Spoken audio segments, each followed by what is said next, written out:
Wasu gangan matasa sun dafafi gidan mai alfarma sarkin musulmi na Sokoto.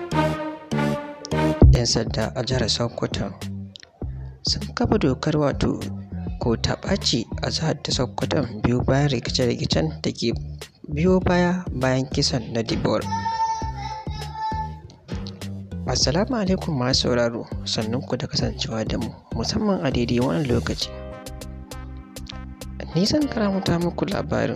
Kafin mu je ga nan, idan yau shine farkon ku zuwa wannan tasha tamu, ku daure ku danna mana alamar subscribing, kana ku taɓa ƙararrawar sanarwa ta yadda za mu riƙa sanar da ku sabbin shirye-shiryenmu da zarar mun ɗora.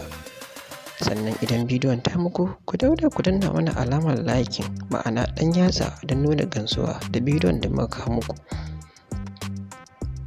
A jihar ta Sokoto dai, dandazon 'yan sanda da mutanen da ke jihar magoya bayan addinin Islama addinin Musulunci sun yi dandazo inda suka nufi gidan mai alfarma Ali Sa'ad sarkin Sokoto biyo bayan wani furci da yi kan kisan na Dibora wacce ta yi ɓatanci ga shugaban Muhammadu fiyayyen halitta.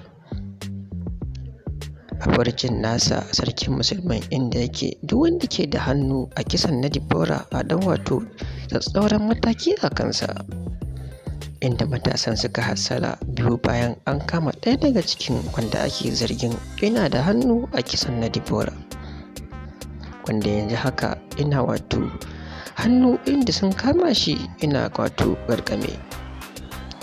Jin wannan furci na sarkin musulmi ne ya sa dubban matasan da ke ƙasar da suka garin na Sokoto suka ɗauko makamai inda suka dafafi gidan mai alfarmar sarkin Sokoto, inda suke ta kabbara inda suke cewa Muhammadun Rasulullah, Muhammadun Rasulullah.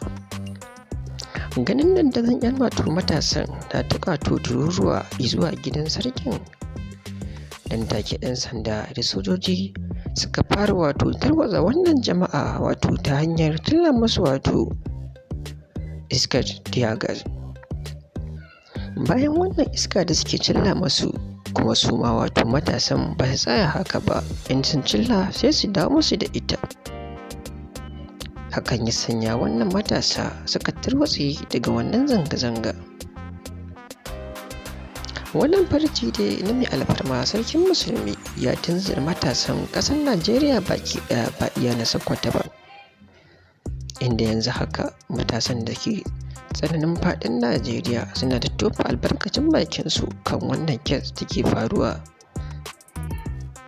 A sakamakon wannan rikici da ke faruwa a jihar ta Sokoto, kuma jihar ta Sokoto ta umarci 'yan jihar tata da dokar hana fita da shiga, inda yanzu haka jihar ta Sokoto tana nan akan tsananin doka ta hana fita, wanda hakan shine suke ganin zai kawo ƙarshen wannan rikici da ke faruwa a jihar ta Sokoto.